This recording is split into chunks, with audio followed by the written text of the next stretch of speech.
My name is Tom Malecki. I'm the Director of Student Financial Services at the University of Texas at Austin. Federal definitions for what constitutes poverty, quite frankly, I think they're incredibly low. The federal government believes somebody is only poor if they earn less than about $10,000, or if their income is less than about $10,500 a year for a single individual. I'm Andrea Gierick, and I'm a program coordinator for Breakthrough Austin.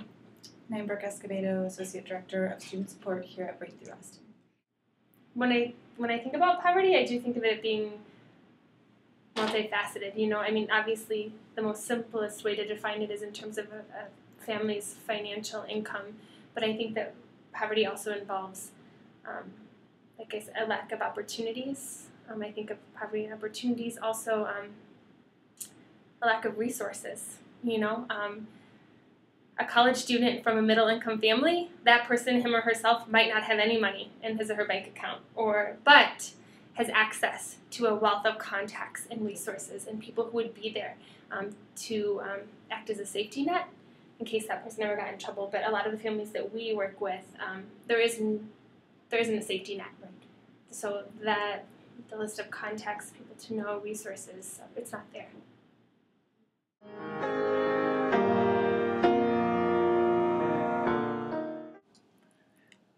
Even when I graduated from college in 1975, there were still an awful lot of jobs out there that you could do if you were just willing to work really, really hard and sort of,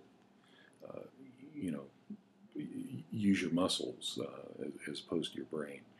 That's been changing so rapidly. Things are so automated nowadays, and there's so much technology involved that we really need a really bright, well-educated workforce. And we need that as a state, and we need that as a country. Employers don't particularly want to locate plants where they need well-educated people to run technology if they can't find those kind of people in those states. As a nation, we're worried about losing out on the competition we have with other countries for world markets and such. And so much of that comes back to education.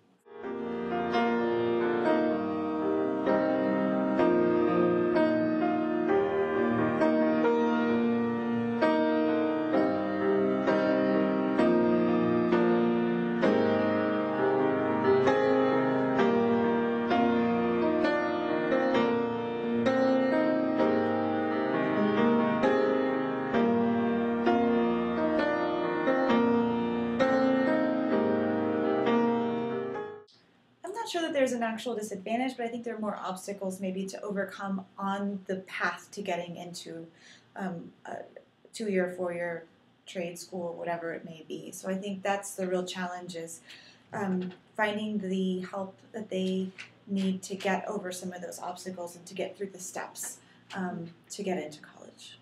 Absolutely. Certainly it isn't an issue of intelligence Right. or even desire. They certainly, have the same ability and want. But yeah, the system it's like I said, it can be more difficult to navigate the system. Mm-hmm. What do you think some of those obstacles may include? I mean, we see them all the time when we help our students sign up for the SAT, for example. Mm-hmm. Many students don't have a calculator that is their own that they can take. They don't have a ride to get to the exam. They may not have a computer where they can actually register for the test.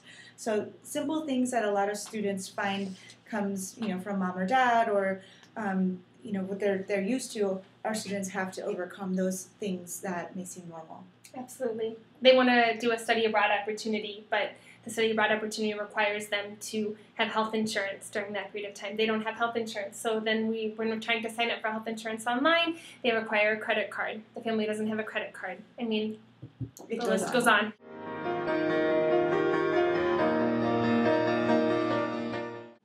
I think we'd probably see at least 50% of the people who are going to college in this country not going to college, or going to college on a part-time basis while they were struggling to work and earn money by flipping burgers at Burger King and McDonald's to cover their expenses.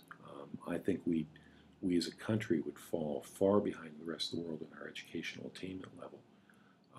The president has called for us to get back to someplace we were back in the late 70s and early 80s, where we led the world in the percentage of our population who had attained bachelor's degrees.